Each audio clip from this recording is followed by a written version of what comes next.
Frances Kellor was indeed a founding mother. That Frances Kellor was indeed a founding mother. Frances Kellor was indeed a founding mother. A founding mother. Frances Kellor was the founding mother. She lived from 1873 to 1952. Frances Kellor was the founding mother. She lived from 1873 to 1952. Frances Kellor was the founding mother. She lived from 1873 to 1952. Kellor rocked education! Kellor rocked education! Okay, enough shenanigans. In education, what did Kellor really do? She created much of our modern education system. Kellor Contribution to Education, Part 1, Women's Sports. The photo on the cover of Founding Mother comes from her Cornell rowing team photo. Kellor attended Cornell from 1895, when she was 22, to 1897, when she earned her law degree. Alas, the rowing team photo is unofficial. The women's rowing team did not gain their fought-for official status while Kellor rowed. Perhaps someday Cornell will retroactively recognize the women's rowing team's early years, as is just. Kellor's activism to launch Cornell's women's rowing team begat her connecting women's activism and athletic games.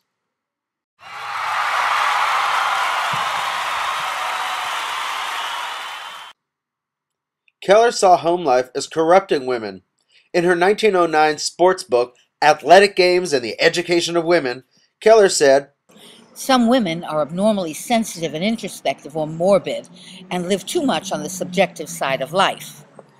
Boldly, Kellor offered athletic games such as women's basketball as an antidote, as a barrier against nervousness and too much introspection. Rather than sulk and morbid introspection, Kellor wanted American-born women to energetically lend a hand to their immigrant sisters. And to protest against adulterated foods and medicines. Sports get women passionately involved in the fair enforcement of public rules. And Kellor optimistically noted that workers' unions were increasingly taking an interest in games as a means of making a more efficient democracy.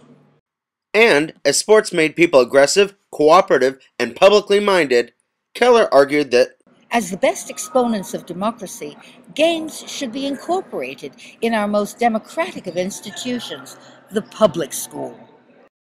So Kellor impacts both genders in that we all take PE now when we didn't back then.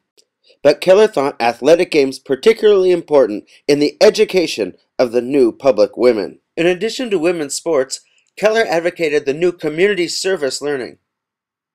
In her Americanization classes, Kellor didn't feature the items on the citizenship test that people take today. George Washington's name only appears once, in the America's Great Men section. Mostly, the curriculum talks about civic improvement crusades. After all, Kellor asked about the immigrant, is he not a good citizen when he promotes the welfare of his community? A good American was one who was deeply concerned in the enforcement and enactment of good legislation. Kellor's 1916 Americanization curriculum assumes solving local community problems as a community would bring a sense of ownership and belonging that would transfer naturally to the nation.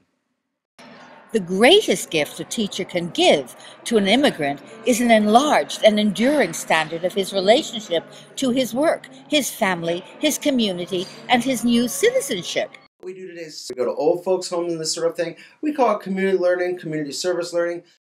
Today, when schools require community service learning, we should take the opportunity to interject our LGBT role model, Kellor, and the Americanization aims behind such community improvement curriculum. So Kellor brought us women's sports and service learning, and next we're going to learn about her bringing us adult education as evidence that Kellor impacted our modern world and is our founding mother. As an immigrant magnet, Kellor's National Americanization Committee chose Detroit for its 1915 Americanize a City program. This Americanization effort was mostly a massive English language adult education program. Industry response varied. Famously, Henry Ford had his immigrant workers get into actual giant melting pots as part of his English programs, but he also gave those who participated a 2 cents an hour raise. Some industries, meaner ones, hinted that those who didn't learn English were often fired first. Interestingly, the organization that Kellor's life partner, Mary Dreyer, and her sister, Margaret Dreyer Robbins, ran, the Women's Trade Union League, it created English language primers designed to lure immigrant women into unions. Kellor herself saw English language courses as a smaller part of a larger industrial democracy program. These efforts continued in Detroit and other industrial cities elsewhere until 1931. One historian of Americanization called the results phenomenal.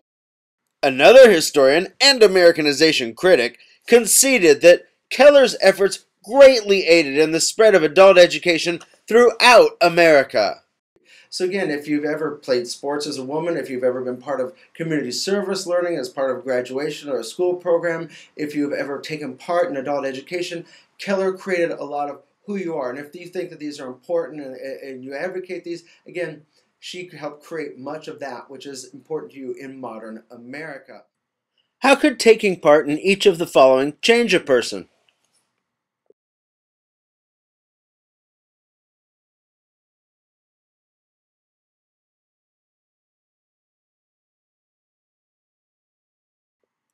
Write an example of one possible change below.